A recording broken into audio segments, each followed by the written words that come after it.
As you come up to 10, that is their god. That is 10. That is the hermaphrodite.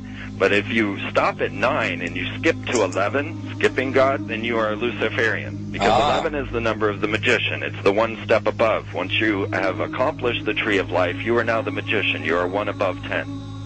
But they're doing it by skipping God. That's the symbolism of 9/11.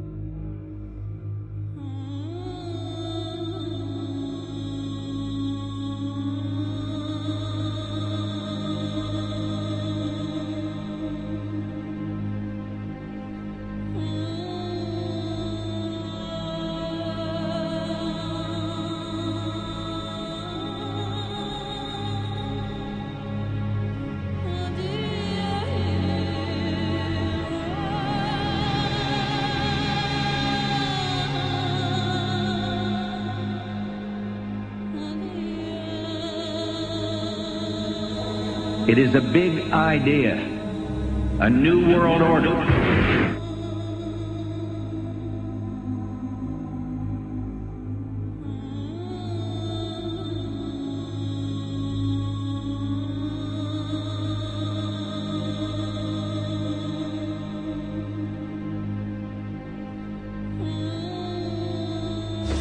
were on assignment.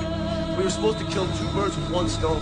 In Fight Club, Project Mayhem destroys a giant bronze spherical sculpture. This seems an obvious reference to the sphere at the World Trade Center complex. Trust me, everything's gonna be fine. In a pivotal scene reminiscent of 9/11, we see the destruction of skyscrapers and the change of a skyline. Second anniversary of the 9/11 attack on the World Trade Center, George Bush asked for an $87 billion increase in military spending.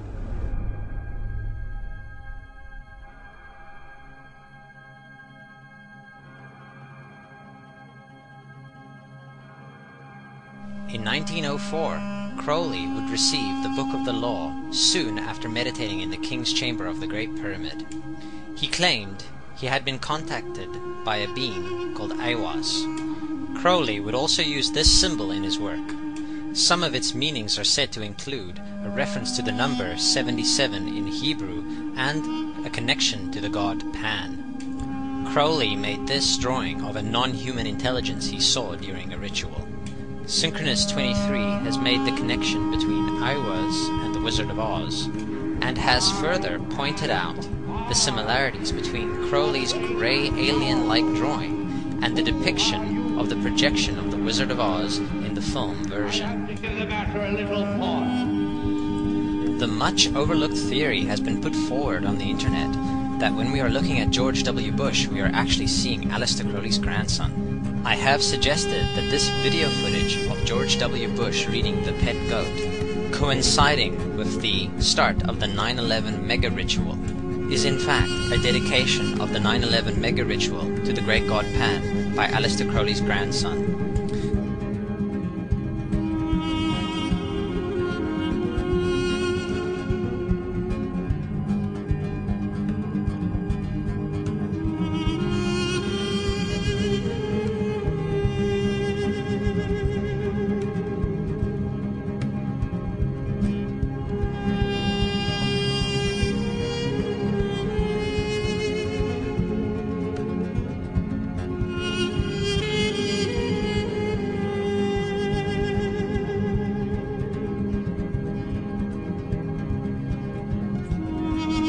Things get a little weird.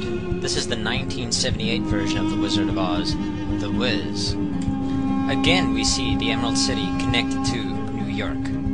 On arriving at the end of the Yellow Brick Road, Dorothy and her companions go through the circular portal. Through the door we see 3 pyramids.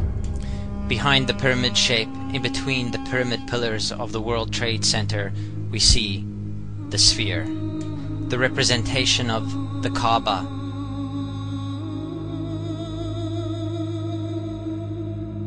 The inhabitants of Oz dance around the sphere in ritualistic fashion. Fashioned in giant letters over the dome of the sphere, we see the word Oz. Oz, symbols of Pan and Aiwass, seen smack at the heart where the new Aeon was ushered in, and and where the Stargate was opened.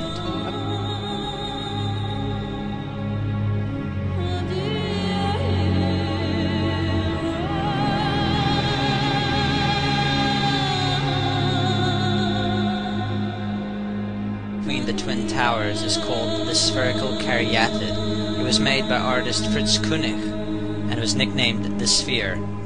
We see that Koenig made this thing in Bavaria, the same place where the Illuminati was founded.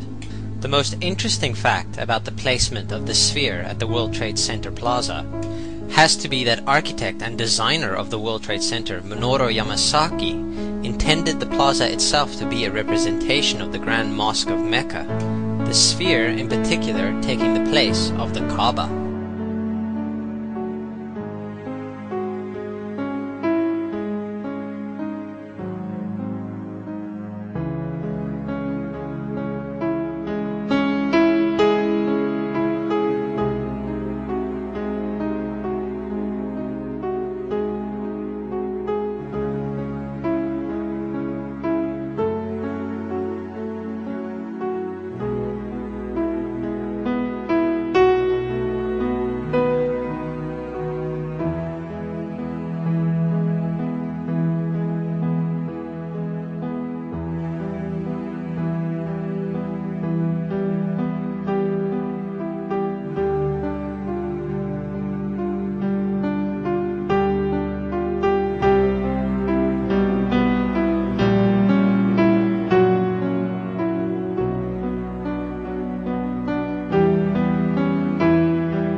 So, my friends, it's time you start placing your faith and your dedication to the one and only God, the everlasting creator of everything on earth and in the universe. He is greater than anything our minds can comprehend. Do you know how many times Muslims are required to circle the Kaaba when they visit it? 7 times, each counterclockwise. Would you like to know why? You see, what binds us as humans to this life and to this dimension and to this earth is the limits of time and space. We are bound to this dimension and this reality through time and space. Hence, if one wants to leave this dimension or leave this reality, he needs to break away from time and space. So when you visit the Kaaba and you rotate counterclockwise, what is this practice actually doing? It is literally helping you elevate your soul and elevating yourself to break away from time and space so you can touch something so unique and so beautiful and so powerful that it changes your life forever. And if you don't believe me, ask anyone who has visited the Kaaba how he or she felt or how their lives have changed ever since.